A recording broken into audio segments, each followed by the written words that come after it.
بسم الله الرحمن الرحيم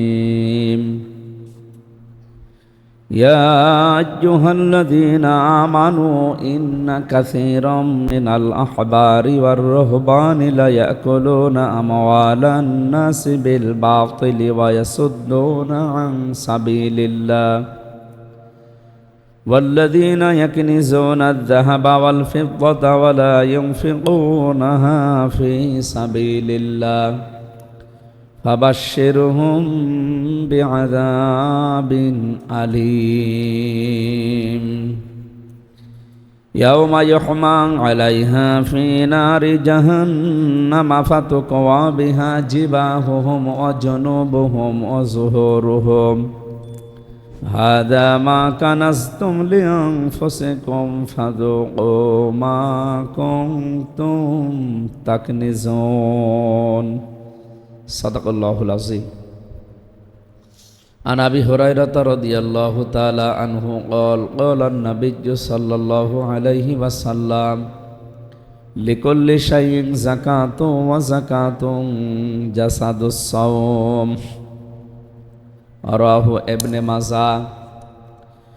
وقال تعالى في شان رسوله وما زادهم إلا إيمانا وتسليما اللهم صل على محمد وعلى آل محمد كما صليت على إبراهيم وعلى آل إبراهيم إنك حميد مجيد اللهم بارك على محمد وعلى آل محمد كما باركت على إبراهيم وعلى آل إبراهيم إنك حميد مجيد আলহামদুলিল্লাহ। প্রশংসা আদায় করছে আমাদের মালিক মহান রব্বুল ইজ্জাতুল জালালের। এই গুরুত্বপূর্ণ সময় জমার দিন আজানের সাথে সাথেই তার ঘর মসজিদ। আমরা মেরাজের রাত্রের ঘটনা পড়তে গিয়ে দেখেছি হযরতে জিবরাইল আলাইহিস সালাম উনি এক মুষ্টি পাথর নিয়ে পৃথিবীর দিকে এভাবে ছুঁড়ে মারে, যেখানে যেখানে এই পাথরের টুকরা পড়ে কিয়ামতের আগে সেখানে একটা করে হলেও মসজিদ তৈরি হবে। তো এখানে আদর্শ পাড়া রূপনগর না কি জানো, এই জায়গায় যে জামে মসজিদের নাম কি? রূপনগর আদর্শ জামে মসজিদ, আদর্শ পাড়া জামে মসজিদে কুষ্টিয়া। এটা রেকর্ড হচ্ছে, সারা দুনিয়ায় চলে যাচ্ছে, এই জন্য বললাম পোড়াটা। আদর্শ পাড়া রূপনগর জামে মসজিদ, এখানে অবশ্যই জিবরাইলের হাতের নিক্ষেপ করা একটা পাথর পড়েছিল, নয়তো এখানে মসজিদ হতো না। এটাতে অনেক দামি দামি জায়গা আছে।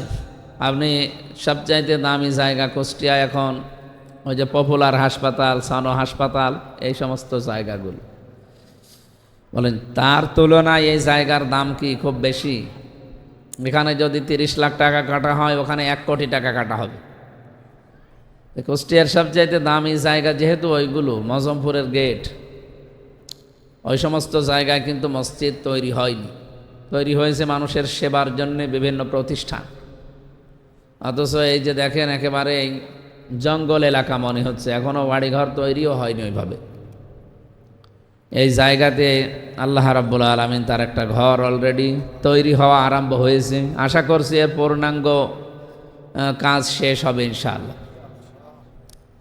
আমরা এই যে কিছু মন্ত্রণালয় আছে বাংলাদেশে, কালকেও একজন এসেছিল ইঞ্জিনিয়ার, এখানকার দায়িত্বে যিনি আছেন, আমার মনে হয় সহকারী সেক্রেটারি ওই যে খায়রুল ইসলাম আছে না আমাদের জামাত ইসলামী বাংলাদেশের, ওনার কাছে একটা তালিকা আছে। এখানে যারা দায়িত্বে আছেন একটু যোগাযোগ করবেন।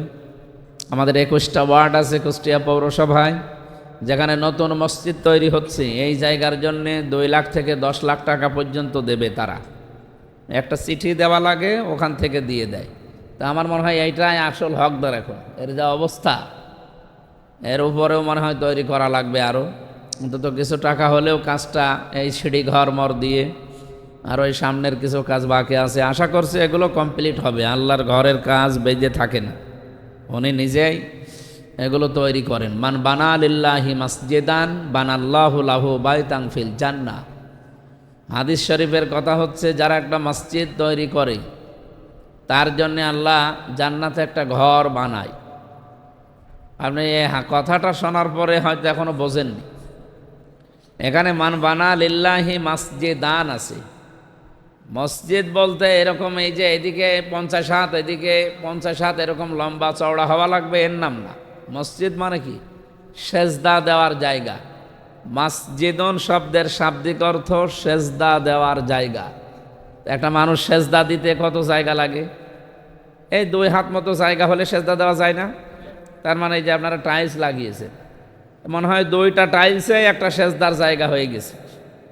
তার মানে 2টা টাইলসের টাকাও যদি কেউ এই পৃথিবীতে কোনো ঘর, যেগুলো আল্লাহর ঘর বলে পরিচিত মসজিদ, সেখানে কাজে লাগায়, এই 2টা টাইলসের জায়গায় 1 হাত জায়গার জন্য আপনি একটা বিশাল ঘর জান্নাতে পাবেন। আমরা এই সুযোগ যাদের আছে, সামর্থ্য যাদের আছে, আমরা যেন হেলায় খেলায় নষ্ট না করি। সুযোগ পেলে এরকম কাজে আপনার সমর্থন, আপনার অর্থ, আপনার সম্পদ যেন ব্যয় হয়। কারণ এখন মারা গেলে আপনার সন্তানাদি সম্পদ এগুলো আল্লাহ রাস্তায় আপনার জন্যে ব্যয় করতেও পারে, আবার খারাপ কাজেও ব্যয় করতে পারে। তা আমরা যেহেতু দুনিয়ার জীবনটা এরকম, আমরা যেন ধোকায় পড়ে বোকা হয়ে না থাকি। যতটুকু পারি আল্লাহর ঘর এরকম যেখানে আছে, এই ঘর বলেই কথা না, তামাম পৃথিবীতে যত মসজিদ আছে যেখানে আছে সবগুলো আল্লাহর ঘর।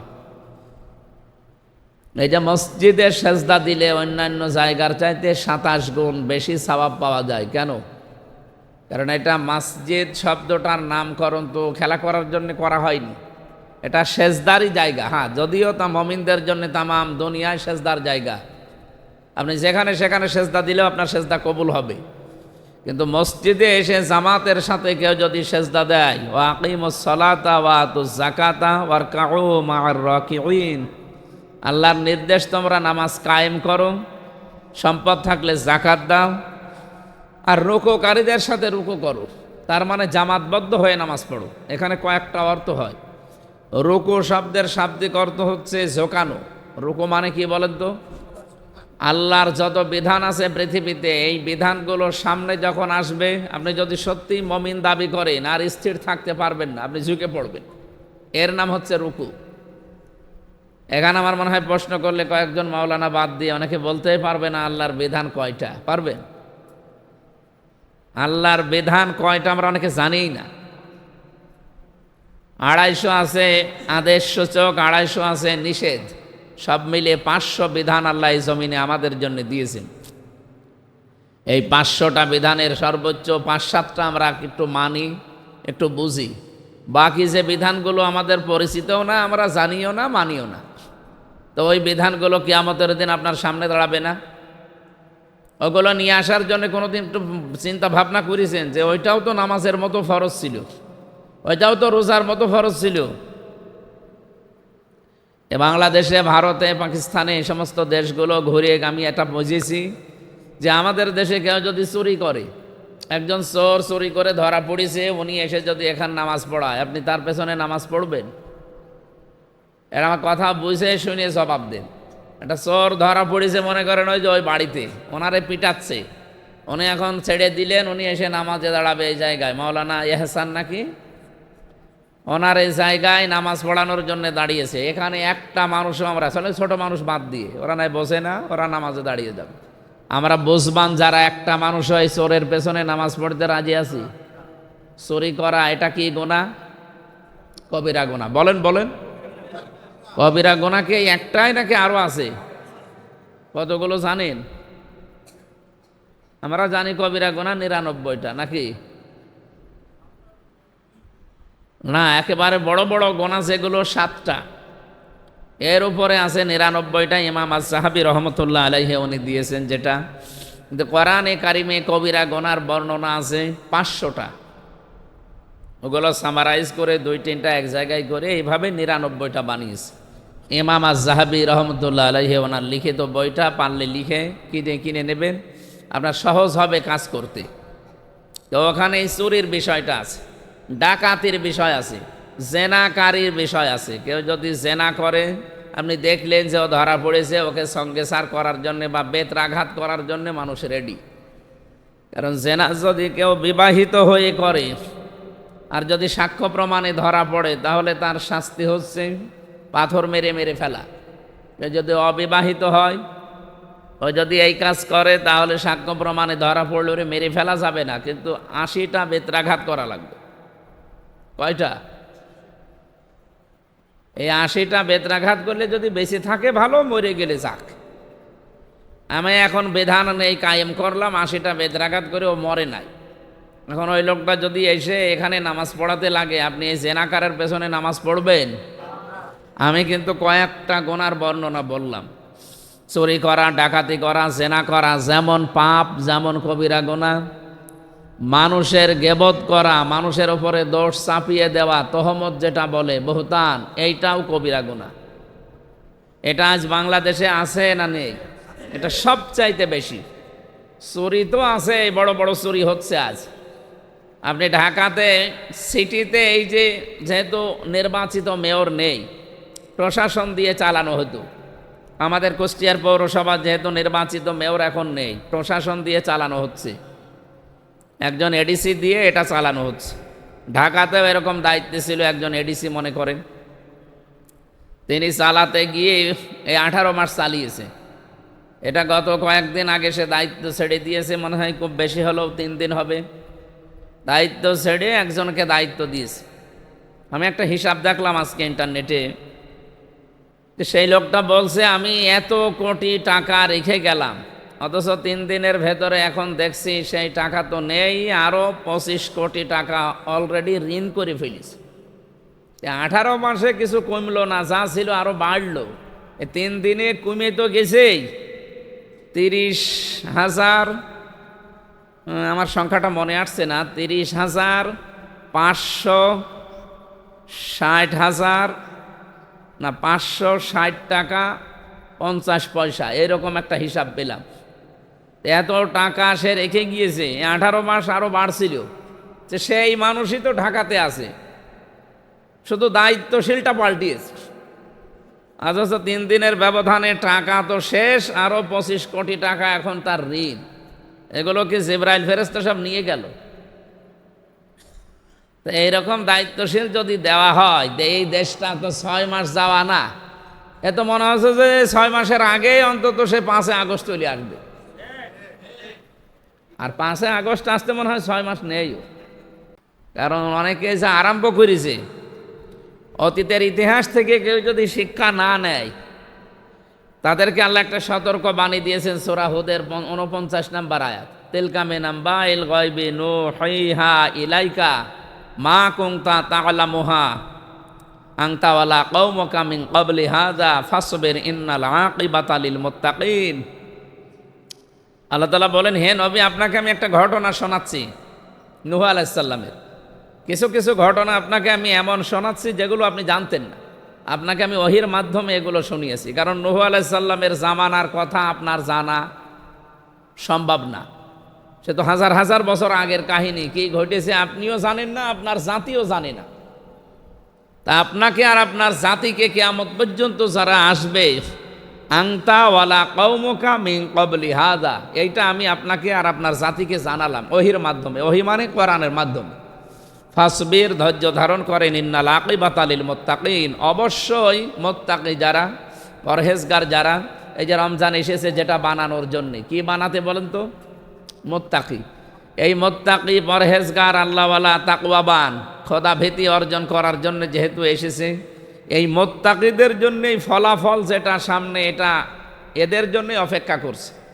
আসল পরিণাম, শুভ পরিণাম, শেষ পরিণতি, শেষ কথা মুত্তাকিদের জন্যে, আর কারোর জন্য ভালো পরিণতি নেই।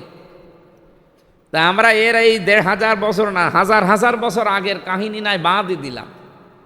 এই যে আমাদের আগে 18 মাস আগে যে ঘটনা ঘটে গেল 2024-এর 5 আগস্টে, 36শে জুলাই যারে বলে আমরা পরিচিত, বলেন এই যে ঘটনাটা ঘটে গেল, এই ঘটনা থেকে যদি এখন মানুষেরা বাংলাদেশে শিক্ষা না নেয়, এরকম ঘটনা তাদের উপরে ঘটতে পারে, এ কি কোনো অস্বাভাবিক ব্যাপার না? কারণ এগুলো তো সব পর্যবেক্ষণ হচ্ছে।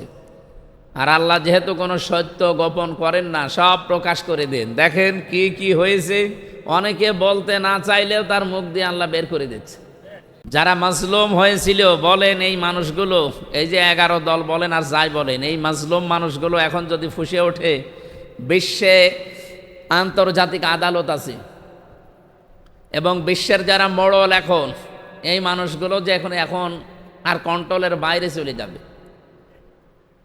আপনি এর আগে তুরস্কে রজব তয়্যব এরদোগান হাফিজাহুল্লাহ, এই মানুষটার কথা মতো তাকে যখন অত্যাচার করার জন্য আর্মি যাচ্ছিল, এই তার দলের লোকজন, তার দেশের লোকজন এই ট্যাঙ্কের সামনে, এরপরে কামান যেগুলো আসতেছে তার সামনে বলে আমরা বুক পেতে দিলাম, আগে আমাদেরকে শেষ করেন, এরপরে আমাদের নেতা পর্যন্ত যান। বিশ্বের দিকে তো তাকিয়ে আছে এই সমস্ত এই যে যারা চালাচ্ছে। তা আমার মনে হয় ওই সময় যেহেতু পারে নাই, কারণ ওগুলো নিজে করে আমার নিজের বিপদ আমি ডেকে আনবো। এই যে জুলুম, অত্যাচার, নির্যাতন যাই করবেন, এগুলো তো সব রেকর্ড হচ্ছে, আর এগুলো বিশ্ব যখন দেখে চাপ দেবে, তখন আপনি যতটুকু জায়গায় আছেন এই জায়গায় বসে আপনিও কিছুই করতে পারবেন না। বাধ্য হবেন খালেদা জিয়া যেটা করেছিল, যখন তার নিজের দলের ভেতরে বেড়ে গেল, কন্ট্রোলের বাইরে, তখন তিনি র্যাব তৈরি করে ওগুলোকে সাইজ করেছিলেন ক্রস ফায়ারের নাম দিয়ে।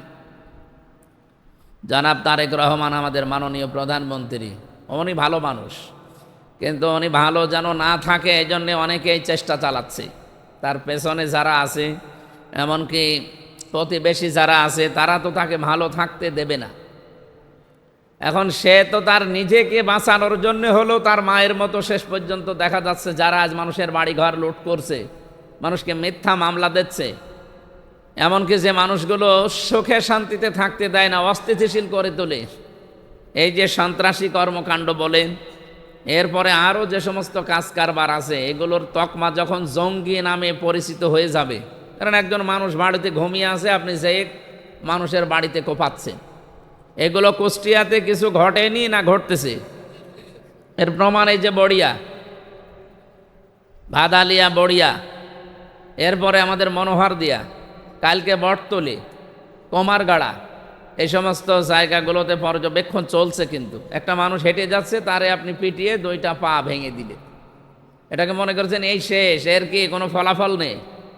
এই নিয়েই উনি চিন্তায় আছে। আমি সেই দিন ইফতারি অনুষ্ঠান ছিল ঢাকাতে, জামাত ইসলামী বাংলাদেশের পক্ষ থেকে মাননীয় প্রধানমন্ত্রী জনাব তারেক রহমান, ওনার সাথে আমার পাশাপাশি সিট পড়েছিল, কথা বলছিলাম। আমারে বলছে, মাওলানা আমার বাবার জন্য দোয়া করেন, এগুলো আমি দেখি। তা আমি বললাম, আপনিও বাবার মতো হন, আপনার জন্য দোয়া করব। আপনার বাবা যা করেছিল ওইভাবে আপনিও কাজ করবেন, আপনার জন্যও দোয়া করবো। আরও অনেকগুলো কথা আমাকে শুনিয়েছে, আমাকে উপদেশ দিয়েছে, আমরা যেন ওইভাবে চলতে পারি। তো ওনার কি চেহারার ভেতরে আমি তো একটু আন্দাজে তাকাই না, তাকালেই তো কিছু না কিছু আবিষ্কার করতে পারি, কারণ আমাদের নজর হচ্ছে শুধু র না, আমাদের নজর হচ্ছে নাজারা।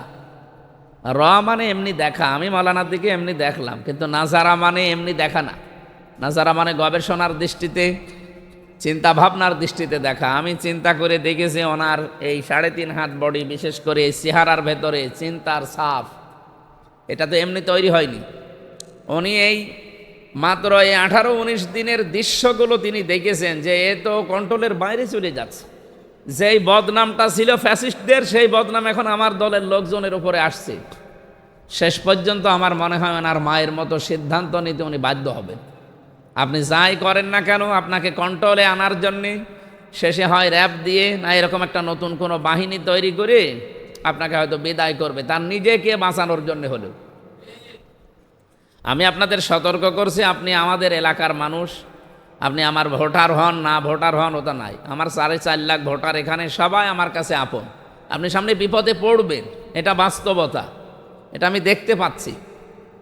এই জন্য আপনাদের সতর্ক করলাম, আসেন সবাই আমরা মাজলুম ছিলাম, আমরা যেন এখন জালেম হয়ে কেউ না উঠি। আপনি কি করবেন জুলুম করি? ওই লোকটার আখেরাত তৈরি হয়ে যাচ্ছে, আর আপনার দুনিয়া আখেরাত সব ধ্বংস হয়ে যাচ্ছে। সম্মানিত উপস্থিতি, আমরা যেহেতু কথা খুব বেশি বলবো না, কারণ জমার দিন আমার এরপর একটা মিটিং আছে। আমাদের প্রথম কথা হচ্ছে, আল্লাহ রাব্বুল আলামিন এই যে রুকু শব্দটা ব্যবহার করলেন সূরা বাকারার এই 43 নম্বর আয়াতে, রুকু মানে শুধুমাত্র এই মাথা ঝুঁকিয়ে শেষ করে দেওয়া না। আল্লাহর যে বিধানগুলো আছে যেইটা যেখানে জানবেন ওইটা জানার পরে আপনি মাথা নত করে দেবেন, এর নাম রুকু। এই রুকু আমাদের দেশে নেই। হ্যাঁ, হালকা কিছু বিধানের সামনে আমরা মাথা নত করতে রাজি আছি, স্যালেন্ডার হতে রাজি আছি, কিন্তু আল্লাহর সব বিধানের সামনে আমরা মাথা নত করতে রাজি না। এরকম মুসলমান বাংলাদেশে নেই। এটা কয়েকটা উদাহরণ আপনাদের সামনে তুললাম। চুরি করা, ডাকাতি করা, জেনা করা, এরকম অপরাধী হলে আমরা তার পেছনে নামাজ পড়তে রাজি না। এগুলো যেমন কবিরা গুনাহ, একজন মানুষের পেছনে গীবত করা কবিরা গুনাহ, এমনকি তার নামে এমন একটা দোষ চাপিয়ে দেওয়া যে দোষ তার ভেতরে ছিল না, আমি বানিয়ে তার নামে চালিয়ে দিলাম। এগুলো সাংবাদিকরা বেশি করে, আর এই যে ইউটিউবাররা এগুলো আরও বেশি করে। এদের এই ভেউ বাড়ানোর জন্যে যেটা বলি নাই তার আগের কথা পরের কথা কেটে দিয়ে ছেড়ে দিবে। আমি এক জায়গায় বলেছিলাম, ইয়া আইয়ুহাল্লাযীনা আমানু, হে ইমানদারেরা, লা তাকরাবুস সালাতা ওয়া আনতুম সুকারা, তোমরা নামাজের ধারে কাছে যেও না যতক্ষণ নেশাগ্রস্ত থাকো। নেশাগ্রস্ত অবস্থায় ধারে কাছে নামাজের যাওয়া যাবে? ওনারা কাটসাট করে কি ছেড়েছে যে আমির হামজা বলেছে নামাজ পড়া যাবে না। আমি কি নামাজ পড়তে নিষেধ করেছি?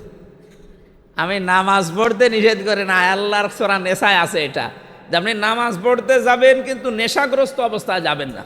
যদিও এটা মদ হারাম হওয়ার দ্বিতীয় একটা স্টেপ, 3 নাম্বার স্টেপে যে পোড়াটা আল্লাহ হারাম করে দেয়, ওদিকে আমার আলোচনা না। তা আমরা যেগুলো বলতে চাই এগুলো যে কাটসাট করে যারা আমার নামে চালিয়ে মানুষের সামনে কালার করে দেন। আমি নাকি 19 সালে এই কথা বলেছিলাম যে জন্য কোনো চোর ডাকাত সন্ত্রাসী যদি ধরতে পান পিটিয়ে মেরে ফেলবেন, কোনো বিচার হবে না। এ কথা কি আমি আমার কি পাগলা কোত্তায় কামড় দিয়েছে যে এরকম কথা আমি বলবো? আমি আইন হাতে তুলে নিতে বলবো? তার আগের কথা কই, তার পরের কথা কই, কোন সেন্সে কোন সাবজেক্টের উপরে কথা বলছিলাম সেইগুলো কই? আপনি এই 15 সেকেন্ড দিলেন কেন? এইটা দেওয়ার পরে কুষ্টিয়ার সাংবাদিক নামে কলঙ্ক যারা, এদেরকে আমার মনে হয় এই রক্ত পরীক্ষা করা দরকার। এই সাংবাদিক নামে কিছু কলঙ্ক আছে, এরা ছড়িয়ে দিয়েছে যে উনি মব তৈরি করে এই দেশে কি মব তৈরি করার মাধ্যমে মানুষকে পিটিয়ে মেরে ফেলতে উস্কানি দিয়েছে। কে? আমির হামজা। তে আমি কি বললাম আর আপনি আমার নামে কি চাপিয়ে দিলেন? তো এইরকম গোনা যারা করে এটা কি গোনা বলেন? এরকম গোনা বাংলাদেশে শুধুমাত্র সাংবাদিকরা করে, অনেক ইমাম সাহেবও করে। অনেক ইমাম এই কুষ্টিয়ায় আছে, বিভিন্ন আলেমের নামে, বিভিন্ন দলের নামে, বিভিন্ন সংগঠনের নামে এমন এমন কথা বলে যেই কথা ওই দলের সাথে, ওই সংগঠনের সাথে, ওই লোকটার সাথে মিল নেই। এই কথাগুলো যে ইমাম সাহেব বলল, সেও তো ওই চুরি ডাকাতি জেনার মতো কবিরা গুনাহ করলো, ওর পেছনে নামাজ হবে? আপনি কথা বুঝে বলেন, আন্দাজে না বললেন না। একজন চুরি করলো দেখে শুনে ঈশ্বরের পেছনে আপনি নামাজ পড়লেন না। একজন গীবত করছে, সেও তো ও কবিরা গুনাহ করছে। চুরি করাও কবিরা গুনাহ, গীবত করাও কবিরা গুনাহ, দুইজনের একজনের পেছনেও নামাজ হওয়ার কথা। কিন্তু আমরা গীবতকারী ইমামের পেছনে, তহমত দেওয়া ইমামের পেছনে নামাজ পড়তে রাজি আছি, চুরি করা ইমামের পেছনে নামাজ পড়তে রাজি না। আমি রাষ্ট্রের কিছু চুরির কথা তুলে ধরেছিলাম 1 মিনিট মতো, ওই যে একটা ঢাকার একটা সিটি নিয়ে যে কি চুরি করছে তারা বলেন। এই মানুষগুলো যখন মিডিয়ার সামনে এসে সাফাই গায় নিজের কথা বলে, আপনি কি বলতে পারেন তাদের? বলেন। সম্মানিত উপস্থিতি, আমরা নতুন একটা মসজিদের কিছু ফজিলতপূর্ণ কথা বলতে চাচ্ছিলাম যে মান বানা লিল্লাহি মসজিদান বানাল্লাহু লাহু বাইতান ফিল জান্নাহ। এই আপনারা একটু এগিয়ে বসেন, পরে নামাজের সময় হলে কাতার সোজা করেন, একটু এগিয়ে বসেন, আসেন আসেন। আর এখানে তো মনে হয় কোনো খবর মবরও দেননি যে হুজুর আসতেছে, এত মানুষ কি এমনি হয়? তারপরও একটু এগিয়ে বসেন, ওনারা দাঁড়িয়ে আছে, আসেন আসেন। আমাদের যিনি ডিসি ছিলেন এখানে, মানবিক ডিসি নামে পরিচিত, ওনাকে আমি অনেকবার জিজ্ঞাসা করেছিলাম, স্যার আপনার বিরুদ্ধে তো ষড়যন্ত্র হয়। বলছে আমি এখনো ব্যাগ খুলি নাই। আমার ব্যাগ যেভাবে এনেছিলাম ব্যাগ প্রায় ওইভাবেই বাঁধা আছে, কিছু কিছু লাগলে খুলে বের করে নিয়ে আবার ব্যাগের মুখ বেঁধে রাখে। আমি জানি যে এরকমভাবে আমার বিদায় নেওয়া লাগে, কারণ আমি 27 বার এভাবে পাল্টালাম। বলেন সেই লোকটা সব মানে খোলেও না জিনিসপত্র, এই 3.5 মাস ছিল, কিছু কিছু জিনিস যেগুলো ব্যবহার্য ওগুলো বের করেছিল, বাকিগুলো সব বাধাই ছিল, চলে গেল। উনি বিদায় নিয়ে চলে গেল। আমাদের দুনিয়ার জীবনটাও আমার মনে হয় এইরকমই মনে করা দরকার। আমাদের দুনিয়ার জীবনটাও ঠিক এইরকমই মনে করা দরকার না যে আমাদের সব বাধায় আছে, যে কোনো সময় ডাক দিলেই আমাদের চলে যাওয়া লাগবে। সুতরাং আগামী রমজান তো বহু দূরের কথা। হজরতে আলী রাদিয়াল্লাহু তাআলা আনহুকে নবীজি মাঝে মাঝে বলতেন, জামাই তুমি মৃত্যুকে কত দূরে মনে করো? তিনি বলতেন, হে রাসূল, আমি ওযু করেছি, এই অজু থাকা পর্যন্ত আর একটা অজু করা যায়, এই সময়ের দূরত্বকে আমি মৃত্যু মনে করি। উনি বললেন, না, সালাম ফিরিয়েছো একদিকে, আর একদিকে সালাম ফেরাতে পারবা এই গ্যারান্টি তোমার হাতে নেই, এর আগেই মরণ চলে আসতে পারে। কত কাছাকাছি মরণ বলেন তো। নবীজি বলেন, আমি মেরাজ থেকে আসার সময় দেখি হযরত ইব্রাহিম আলাইহিস সালাম আমাকে ডাক দিলেন, হে আমার সন্তান, দুনিয়াতে উম্মতদেরকে যে বলবা যে জান্নাতের মাটি বড় উর্বর, দুনিয়াতে যারা আছে তোমার এই উম্মতেরা অল্প সময়ের হায়াত নিয়ে আছে, এই অল্প সময়ের ভেতরে তারা যেন কিছু কিছু জিনিসপত্র আগেই পাঠিয়ে রাখে। কারণ এই যে জান্নাতের ঘর দেখো একতলা হয়ে আছে, এই মসজিদের মতো মনে করেন একতলা হয়ে আছে, এখনও সিঁড়ি ঘরের কাজ হয়নি, এখনও পর্যন্ত 2 তলার ছাদ হয়নি, ফেরেশতারা সব থরে থরে বসে আছে যারা কাজ করবে। নবীজি বললেন, এরা যে বসে আছে এদের হযরত ইব্রাহিম বললেন, ইব্রাহিম আলাইহিস সালাম, উনি বললেন যে আমার সন্তান, এই ঘরটা যার জন্য হচ্ছিল, আল্লাহর এই বান্দা দুনিয়ায় আগে ভালো কাজে আঞ্জাম দিত, ফেরেশতাদের হাতে ইট সিমেন্ট বালি এগুলো আসতো, তার মানে সোনার ইট রূপার ইট এগুলো আসতো, এগুলো দিয়ে ফেরেশতারা ওর বিল্ডিং তৈরি করতো। কাজ ছেড়ে দিয়েছে, ও আর নেকির কাজ করে না, এই জন্য ফেরেশতাদের কাছে ওগুলো আসে না, ওরা বসে আছে।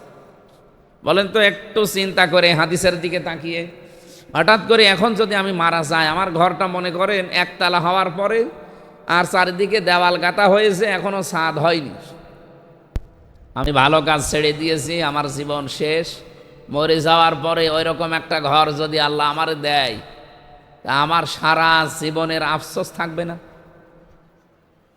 বিশ্বনবী জানিয়েছেন, এই পৃথিবীতে জান্নাতে যাবার পরে কোনো মানুষের ভেতরে তিল পরিমাণ আফসোস থাকবে না, শুধুমাত্র একটা আফসোস থাকবে যে জান্নাত তার পরিপূর্ণ যদি না হয়ে থাকে, এমনকি দুনিয়ার জীবনে যে সময়টুকু হেলায় খেলায় নষ্ট করেছিল, এই সময়ের জন্য আফসোস হবে। এই জন্য আমার সন্তানাদির পেছনে যে আমার সময় দেওয়া, আমি আমার স্বামীর সাথে ভালো ব্যবহার করি, তার হক আদায় করি, অন্য কোনো কারণ নেই। কারণ একটাই যে এইগুলো দিয়েই আমার জান্নাতের ঘর বাড়ি, আমার বালাখানা বিল্ডিং তৈরি হচ্ছে, আমার নিয়ামত আল্লাহ যা দেবে এগুলো দিয়ে তৈরি হবে। আমার কথা কি বোঝা গেছে? এরকম যত এবাদত আছে তার অন্যতম একটা এবাদতের নাম হচ্ছে নামাজের পরে যার স্থান যাকাত। যাকাত শব্দের শাব্দিক অর্থ হচ্ছে পবিত্রকরণ, যাকাত শব্দের শাব্দিক অর্থ হচ্ছে বৃদ্ধি করা। আল্লাহর এই শব্দটার ব্যাখ্যা যেটা আমরা শুনলাম, এটা কি 100% আমাদের বিশ্বাস হয় যে যাকাত দিলে সম্পদ পবিত্র হয়, যাকাত দিলে সম্পদ বৃদ্ধি হয়? এটাকে আমরা 100% বিশ্বাস করি না, শোনা পর্যন্ত শেষ। সুতরাং যারা আমরা 100% এই আয়াতের উপরে বিশ্বাস করি যে যাকাত দিলে সম্পদ বৃদ্ধি হয়, সুদ খেলে সম্পদ বৃদ্ধি হয় চোখে দেখি, কিন্তু এটা কমে যায়। সূরা রুমের ভেতরে আল্লাহ ব্যাখ্যাটা দিয়েছেন যে যারা যাকাত দিলে মনে করে সম্পদ কমে যায়, সুদ খেলে মনে করে সম্পদ বাড়তে থাকে, আমি আল্লাহর ভাষায় সুদ খেলে সম্পদ কমে কি করে বোঝো? কারণ এমন একটা অসুখ, এমন একটা দুশ্চিন্তা, এমন একটা ঝামেলায় তারে ফেলে দেয় এই সুদ, অবৈধ জিনিস অর্জন করার কারণে। মনে করেন তার রক্তের ভেতরে আল্লাহ ক্যান্সার লাগিয়ে দিল, আপনি সুদ খেয়ে হয়তো 50,000 টাকা উপায় করেছিলেন, এখন এই ক্যান্সার সারাতে 5 কোটি টাকা লাগবে। এরকম দৃশ্য কি নাম ধরা লাগবে না বাংলাদেশে ঘটে? আমি তামিলনাড়ুতে থাকতে একটা লোককে পেয়েছিলাম, ওর পায়ের নিচে একটা ফুসকুড়ি হয়েছিল। ও প্রথমে সিলেটে বাড়ি, সিলেটে দেখিয়েছে, সিলেটের ডাক্তাররা বলছে কোনো অসুবিধা নেই, কিন্তু দিন দিন যখন বাড়তেছে ঢাকাতে দেখিয়েছে, ঢাকার ডাক্তাররা বলছে না, যে পর্যায়ে গেছে এখানে হবে না, আপনি ভারতে যান। কলকাতায় দেখিয়েছে, এরপরে গেছে ভ্যালোরে। আমিও ছিলাম ওখানে প্রায় 1 মাস 23 দিন। আমার পাশাপাশি এই বিল্ডিংয়ে থাকতাম, আমরা রুমে থাকতাম। মাঝে মাঝে দিনের বেলায় কথা বলতাম যে কতদিন আছেন, আমারা বলছে প্রায় 13 মাস আমি আছি। কি আপনার রোগ কি? ওইটা দেখালো। পরবর্তীতে ওইটা ছড়িয়ে পুরা রক্তের ভেতরে যে 5 প্রকার ক্যান্সার হয় তার ভেতরে ওইটা একটা। তো বলছে গতকাল আমি যেহেতু চলে আসবো, জিজ্ঞাসা করলাম আপনি যাবেন কবে? আমারে বলছে আমিও চলে যাব, কিন্তু গতকাল আমারে ডাক্তার রিপোর্ট দিয়েছে যে আমার শরীরের রক্তের ভেতরে যে ক্যান্সার, এটা সর্বোচ্চ 3 মাস 3.5 মাস আমি আর বাঁচতে পারবো, এরপরে আমার রক্ত নষ্ট হয়ে যাবে, আমার আর বাঁচা সম্ভব না। 13 মাস আছেন, কয় টাকা খরচ হয়েছে? উনি ওই সময়ে, যখন চলছিল 18 সাল, ওই সময় হিসাব দিয়েছিল যে আমার প্রায় 10 কোটি টাকা অলরেডি সব মিলিয়ে এতদিন পর্যন্ত শেষ। তা আল্লাহ যদি মানুষকে টাইট করতে চান, আল্লাহ রাব্বুল আলামিন এর চাইতে বড় বড় যাদেরকে ধরেছিলেন কিচ্ছু ব্যবহার করেননি, যেগুলো কল্পনার বাইরে, এরকম একটা জিনিস দিয়ে তারা এই দুনিয়া থেকে বিদায় দিয়ে দিয়েছে। নমরুদের মতো এত বড় বাদশাকে বিদায় দিয়েছে বড় হাতি দিয়ে, নাকি মশা, তাও ন্যাংড়া মশা, চলতেও পারে না নিচে, এইরকম একটা ন্যাংড়া মশা দিয়ে বিদায় দিয়েছে। ফেরাউনের মতো এত বড় বিশাল ক্ষমতার দাপট দেখিয়েছে, কত মানুষকে বিনা কারণে দুনিয়ায় আসতে দেয়নি, হত্যা করেছে। আর জুলুমের নির্যাতন তার স্ত্রীর উপরে যেটা চালিয়েছে হযরতে আসিয়া রাদিয়াল্লাহু তাআলা আনহা, সেটা তো কল্পনার বাইরে। এই লোকটাকে আল্লাহ বড় কিছু ব্যবহার করে নাই, ব্যবহার করেছিল মাত্র পানি, যেখানে সাঁতার কেটে ওঠা যায়, অথচ আল্লাহ সেখানে তাকে সলিল সমাধি বানিয়ে কিয়ামত পর্যন্ত তাকে আয়াত বানিয়ে রেখেছে, নিদর্শন।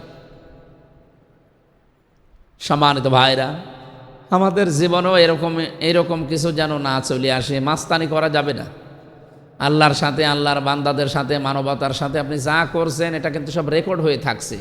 এটা যদি ঘুরে আসে, হিন্দুদের সাথে আমি এখন কথা বলি মিশিয়ে, ওরা বলে যে কালকে একটা হিন্দু অফিসার ছিল, মনে হয় এএসপি, উনি আমারে বলছিল যে এমপি সাহেব, এই যে ভালো ভালো কাজ করলে আবার দুনিয়ায় ভালো হয়ে আসা যায়। যদি ভালো ভালো নেকির কাজ করা যায় তাহলে এইটার ফল যেমন দুনিয়ায় পাওয়া যায়, আবার মারা গেলে ভালো হয়ে আবার এই পৃথিবীতে ভগবান পাঠায়। আর যদি আমরা খারাপ কাজ করি, এই খারাপ কাজের অ্যাকশন হয় আমার উপরে, আমার পরিবারের উপরে, আমার বংশের উপরে, অথবা মরে গেলে আল্লাহ আমাকে কুকুর করে, শিয়াল করে, বিড়াল করে আবার পাঠিয়ে এই পাপের শাস্তি দেবে। ওরা পুনরুজ্জন্মে বিশ্বাস করে না, পুনরুজ্জন্মে যে আর একবার জন্মাবো। কিন্তু আমরা যারা মুসলিম, আমাদের হয়তো ওই বিশ্বাসটা নেই, কিন্তু আমাদের আর একটা বিশ্বাস আছে না, কি? আমরা পুনরুত্থানে বিশ্বাস করি, যে আমরা আর একবার পৃথিবীতে আসলেও আর একবার আল্লাহ আমাদেরকে বানাবেন, জীবিত করবেন, এবং তার সামনে দাঁড়িয়ে এই 50, 60, 70, 80 বছরের কর্মকাণ্ডের হিসাব দেওয়া লাগবে।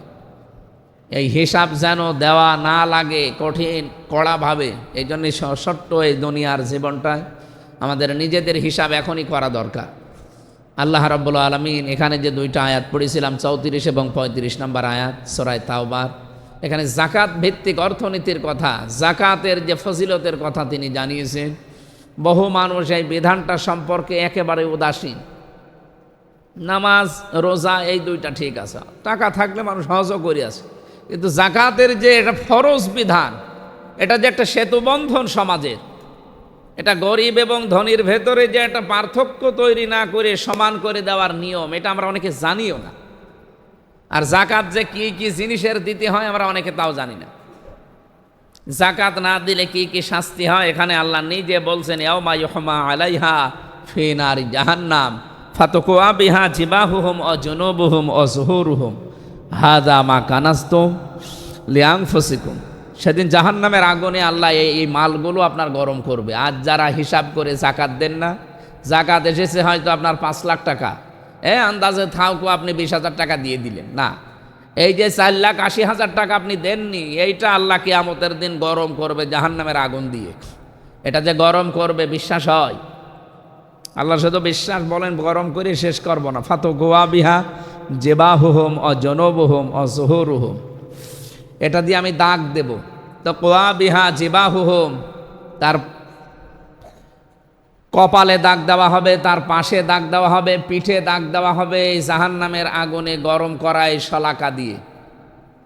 একটু নিচে কেউ ওই জায়গায় দাঁড়িয়ে ভাবেন তো যে কেমন লাগবে তখন। এই যে কামার যারা জিনিসপত্র তৈরি করে আগুনের ভেতরে লাল টকটক করে, ওইটা নিয়ে এসে যদি আপনার পিঠে আপনার মুখের উপরে কেউ ধরে সহ্য করার মতো এইটা তৈরি হবে। আল্লাহ পাক বলেন এতটুকুই নাই, হাদা মা কানাস্তুম লিআনফুসিকুম, ওইটা তখন মানুষের মতো বলবে আমি তোমাদের সেই সম্পদ যেটা উপায় করেছিলে কিন্তু হক আদায় করোনি। ফাজুকু মা কুনতুম তাকনিজুন, তোমরা যা জমা করেছিলে আজকে সেইটার মজা তোমাদেরকে আমরা চাকাবো। নাউজুবিল্লাহি মিন যালিক। এই কঠিন ভয়ঙ্কর শাস্তি আমাদের জীবনে আসতেছে যারা যাকাত দেন না। বহু মহিলা আছে তাদের স্বর্ণ হিসাবের বাইরে, তো থাউকে 2,000 টাকা দিয়ে দিয়েছে, যান না। আপনাকে যদি স্বর্ণ এবং রূপার হিসাবের যে মায়ের প্যাচ আছে বাংলাদেশে অর্থনৈতিক অবস্থা, এটা আগে বোঝা লাগবে। এটার জন্য আলাদা একটা সেমিনার করা লাগে। দেশে যেহেতু গরিব মানুষের সংখ্যা বেশি, যে সমস্ত মুসলিম দেশগুলোতে 57টা মুসলিম দেশ আছে, তার ভেতরে যে সমস্ত দেশে গরিব মানুষের আনুপাতিক সংখ্যা বেশি, সেখানে সোনার হিসাব বাদ দিয়ে রূপার হিসাব ধরা লাগবে। এই হিসাবে বাংলাদেশে এখন কারো কাছে যদি খেয়ে দেয়ে ঋণ পরিশোধ করার পর 75,000 টাকা হয়, 75 থেকে 80,000, তাহলে 100 টাকায় 2.5 টাকা তাকে জাকাত দেওয়া নামাজের মতো রোজার মতো ফরজ। কিন্তু এটা অনেকে দিতে চায় না, মনে করে জাকাত মানে জরিমানা। আপনি কিন্তু টের পাবেন এক সময়। আপনাকে আমি সাবধান করার কথা ছিল, করে গেলাম। আমি এবার হিসাব করে যেমন দিচ্ছি, আপনাকে উদ্বুদ্ধ করছি, আপনিও দিয়ে দেবেন। প্রত্যেকটি জায়গা, আমি যে হাদিস পড়েছিলাম না, লিকুল্লি শাইইন যাকাতুন ওয়া যাকাতুন জাসাদিস সাওম, প্রতিটি জিনিসের জাকাত আছে, এমনকি শরীরেরও জাকাত আছে। শরীরের জাকাত কি? শরীরের জাকাত হচ্ছে রোজা রাখা। এই 11 মাস মানুষ একাধারে খায়, যেগুলো তৈরি হয় শরীরের ভেতরে একটা সেল আছে, এটা আবার আলাদা একটা আলোচনা, অটোফেজি। এই সেলগুলো জাগ্রত করার জন্য অথবা বৃদ্ধি করার জন্য পৃথিবীতে একটাই বিধান আছে, উপোস, যেটা আমরা রোজা বলি। এটা যদি কেউ 36 দিন রাখতে পারে, কয়দিন? 1 বছরের ভেতরে 36 দিন কেউ যদি রাখতে পারে, তাহলে তার ওই যে মরা যেগুলো মরে গেছে, অকেজ হয়ে গেছে, ওইগুলো আবার জীবিত হয়। সে তার শারীরিকভাবে সক্ষম হয় বিভিন্ন দিক থেকে। অনেকে বলে হুজুর আমার গ্যাস, এই জন্য রোজা রাখতে পারেন, এটা একটা ভণ্ড। রোজা রাখলে গ্যাস আরও ভালো হয়। আরও বিভিন্ন কায়দা কানুন আছে, আমি সবগুলো এখন বলতেও পারছি না কারণ সময়ও হয়ে গেছে। আপনারা জাকাত যাদের ফরজ হয়েছে, প্রত্যেকটা জিনিসের যেমন আছে, রোজা কি বলে শরীরের আছে।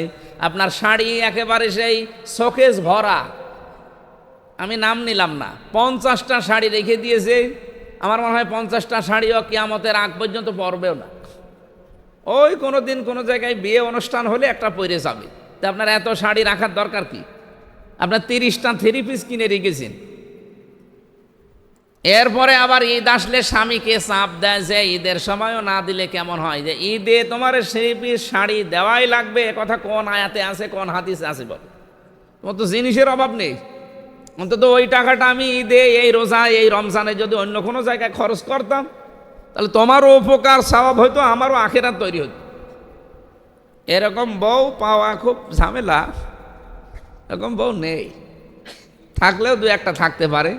সম্মানিত মা বোনেরা, আপনারা, আমরা আশা করব জিনিসপত্রেরও যেহেতু জাকাত আছে, প্রত্যেকটা ব্যবহারিক জিনিস বাদ দিয়ে যেগুলো আপনি এমনি এমনি শোকেস ভরে সৌন্দর্যের জন্য রেখে দিয়েছেন, সে স্বর্ণ হোক, রূপা হোক, ওই জিনিসপত্র হোক, যেগুলো পেলে গরিব মানুষের উপকার হয়। 50টা শাড়ি আপনি কবে পরবেন? ওখান থেকে এই রমজানে অন্তত 20টা শাড়ি দিয়ে দেওয়া যায় না? আমি কি বেশি বলে ফেললাম? আপনারা কিছু বলছেন না, মেয়ে লোক তো আমার মনে হয় বদদোয়া করছে যে হুজুর এখানে এসে ঠিক করেন। আমি আপনাদের বাঁচাতে চাই। আমার সময় আর নেওয়া ঠিক হচ্ছে না, 30 বেজে গেছে। আমার এরপরে একটা অনুষ্ঠান আছে, তো আজকের মতো যতটুকু বললাম, আল্লাহ যেন আমাকে সহ প্রত্যেককে এর ওপরে অন্তত কাজ করার তৌফিক দান। আমিন। আসসালামু আলাইকুম রহমতুল্লাহ।